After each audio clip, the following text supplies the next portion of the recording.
Hey, welcome to Cocktail Buzz. I'm Steve Schul. It's fall and we're going to make the Pear cocktail and a great snack to go with it, the cheddar fricos. Oh, it's Barbara and John. Hey, welcome.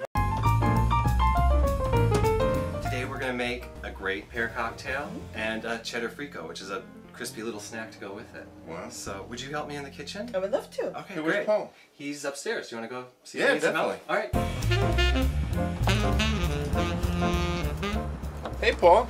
Oh, hey! How's it going? Good. To see you. Good to see you.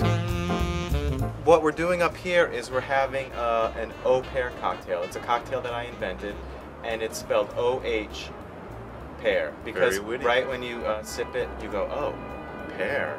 It's delicious. The frico is an Italian-style crisp that's usually made with Parmesan, but today we're going to use cheddar. I love cheddar. Oh, good. Oh, then you're going to really like this.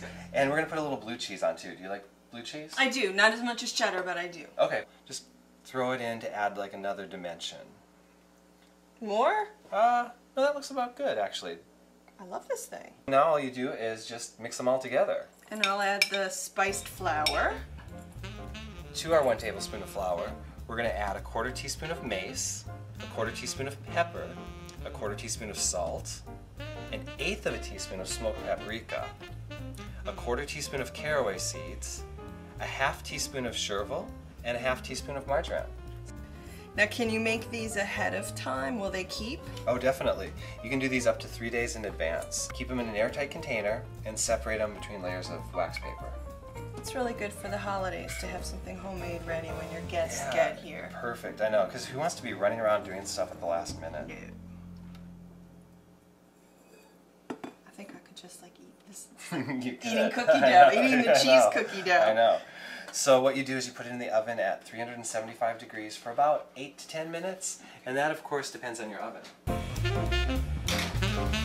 Why don't you help me out? Okay. Okay, why don't you put some ice into that shaker?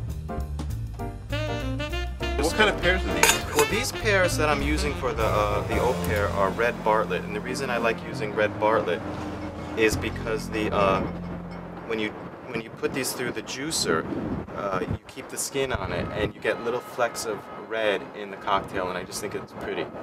That's why we're using them. That's great. But Bartlett pears are sweet, very sweet, and they add a lot to the cocktail. So now, was there any particular time of year that you would use these for? Well, I think the fall is perfect because this is when the pears are in season, and just biting into a pear, I think of the fall when I do that. So I try to use pears as much in cooking and drinking. Well, that's great. I can honestly say I don't think I've ever had a pear in a cocktail. I'm looking forward to it. Oh, good. Well, you're gonna love this one. Okay, good. So here we go. Now we're gonna put it in the juicer. John, why don't you go ahead and take out that plunger? Okay. Okay. We're gonna put the pieces in there. And go ahead and turn it on, and then plunge it down. Well, this is fun. Yeah, it's great. Perfect. Voila. You can turn it off. Great. It smells great too. I know. You can really smell the pears. Yeah, it's a delicious smell. Okay. And the thing is, if you don't have red Bartlett pears, you could use any of the other pears that we have, like the Bosc pears. You could even use green Bartlett pears. I'd recommend those as well. Well, you wouldn't get the same coloring as the Bartletts, right? No, but you could if you use these red Anjou pears. The flavor will be a little different. It's not going to be quite as sweet and traditional pear flavor that we're used to, but it's perfectly acceptable. Great. It's all good. Oh, those smell really good. I think they might be ready. I know, I think so too. Oh yeah, definitely. Oh, would you grab a wire rack? Oh, these look good. Wow. Very hot. Nice. So what you want to do is just put them on a wire rack to cool on the pan for 2 minutes, and then carefully remove them and put them on a rack just to let them cool completely. So this drink is a variation of Rusty Nail, which is 2 parts Scotch to 1 part Drambuie, and Drambuie is a liqueur that's made from Scotch. But I'm using Irish whiskey, This one's Jameson's. And what we're going to do is we're going to add 2 ounces of it per cocktail. So if you would, sir, if you could measure Sure. out 8 ounces of that baby. 8 ounces? Mm-hmm. And we're going to follow that up with the Drambuie. Drambuie is a very sweet liqueur. It's got a lot of herbs and spices in it. It tastes a little bit to me like Benedictine, but it's not as spicy. And in this, we're going to use a ½ ounce per cocktail. So if you could just measure out a total of 2 ounces, Okay. that'd be great. John, would you grab the Belle de Brie? Sure. That's a pear liqueur. It's made from eau de vie, pear brandy, and I think they use something crazy like 10 pounds of pears per bottle, something maybe even more than that. Very fragrant. Yep. So put 2 ounces total. Okay, now we're ready for the pear puree. So why don't you?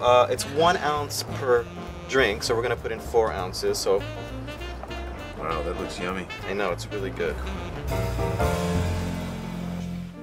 After 2 minutes, you want to transfer this carefully to a wire rack to cool completely. Now, I don't have one of these non-stick mats. What? Well, you can actually do it in a skillet too. The only difference is you cook it for about 1 to 2 minutes, flip it, and then do another 30 seconds. Not bad. Yeah, it's easy.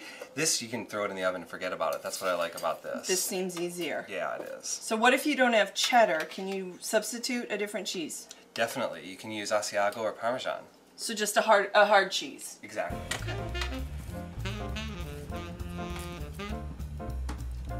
These do look really good.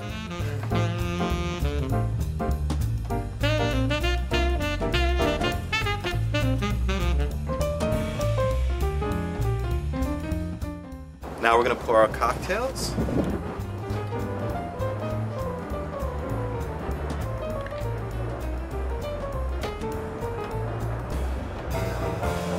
Can you smell that? Oh, it smells great. It's an incredible smell. It's so simple too. I mean, outside of the pureeing was the hardest part, and that's not difficult at all. You're right. And the thing is, if you don't have a juicer, you can use pear juice from the store, but you want to get good pear juice. You don't want to get one that has a lot of corn syrup and water in it. You want to get something that's really the real deal. And the skin really does add a nice texture and color to it. Yeah, you can see them floating around the top. Little red flecks. All right. Well, I think we should call Steve and Barbara Do up we here. have to? I know, right? We should drink all of this stuff. But let's get them up here and have a little fall celebration. Great. You want me to go get them? Yeah, go ahead.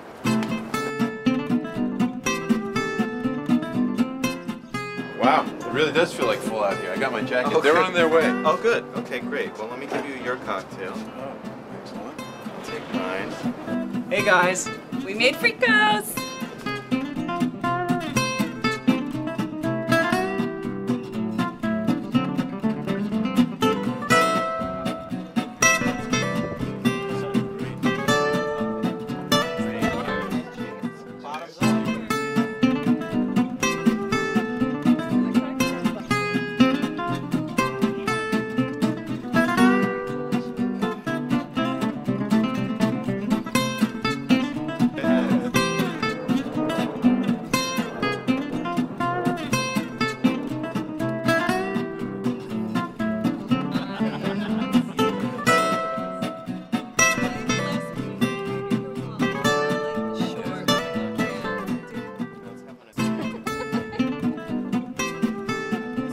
Say something.